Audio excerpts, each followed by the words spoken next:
Thierry Tannot, vous êtes vice-président de AIFC, qui est le bras armé de la Banque mondiale. Comment voyez-vous ces questions justement de gouvernance mondiale?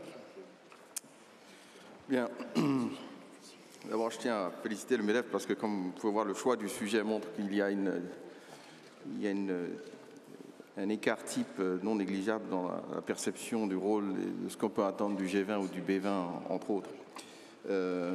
Et donc, je vais essayer de prendre ça, moi, sous un autre angle, travaillant beaucoup avec les pays émergents.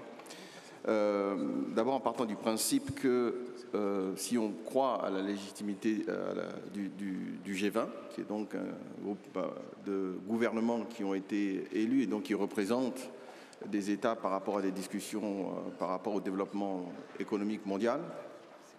Et on peut se demander aussi à ce moment-là, c'est la représentativité du G20, non pas par rapport à l'économie actuelle, mais ce qu'on cherche à avoir et là où on cherche à aller au niveau du développement de ces économies. Si on croit à cela, à ce moment-là, un partenariat qui permettrait au secteur privé de discuter avec les acteurs du G20, à mon avis, est une bonne initiative. Je pense que dans tout ce que nous, on essaye de faire au niveau du financement que l'on entreprend, on encourage les gouvernements à avoir un dialogue avec le secteur privé. Ceci est fondamental. Par contre, l'aspect que je ne vois pas couvert dans ces éléments-là, que ce soit au niveau du G20 ou même du B20, c'est le rôle des petites et moyennes entreprises et des petites et moyennes industries. Et là, manifestement, je pense que si on parle de croissance dans les années à venir, cette croissance va venir et d'emploi, que ce soit dans les pays développés ou dans les pays émergents, elle va se faire certes avec les grandes entreprises, mais également avec les PME et les PMI. Pouvoir permettre à ces entreprises d'avoir accès à des financements, pouvoir permettre à ces entreprises de se développer au-delà des frontières. Quand on regarde aujourd'hui les besoins au niveau mondial, il y a des pays où les gens meurent de faim, où donc il n'y a pas à manger, où ils n'arrivent pas à s'habiller, et dans d'autres où il y a des surplus. Quelque part, il doit y avoir moyen de trouver un équilibre juste et de permettre justement à des pays développés qui ont certaines technologies de transférer ces technologies et d'investir dans les pays émergents.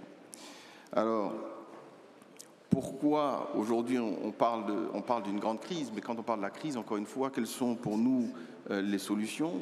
D'abord sur une meilleure intégration, et ça, je pense que le rôle du G20 ou de tout organisme de ce type est important. On parle d'innovation. Alors là, je ne suis pas sûr que le G20 ou le B20 soient les meilleurs outils pour cela, mais encore une fois, on ne pourra pas résoudre cette crise tant qu'on n'en mettra pas beaucoup plus d'innovation dans le développement économique. Et puis, je voudrais rebondir sur un élément qui a été dit auparavant, c'est la vision à long terme. Il est indéniable pour moi que pour pouvoir avoir des résultats probants au niveau macroéconomique, au niveau mondial, il va falloir avoir une vision à long terme. La pression boursière au jour d'aujourd'hui a énormément tendance à donner une vision à très court terme.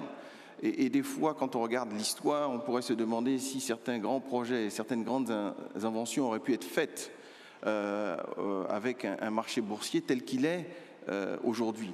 Donc une vision à long terme est extrêmement nécessaire. Un financement des PME est primordial.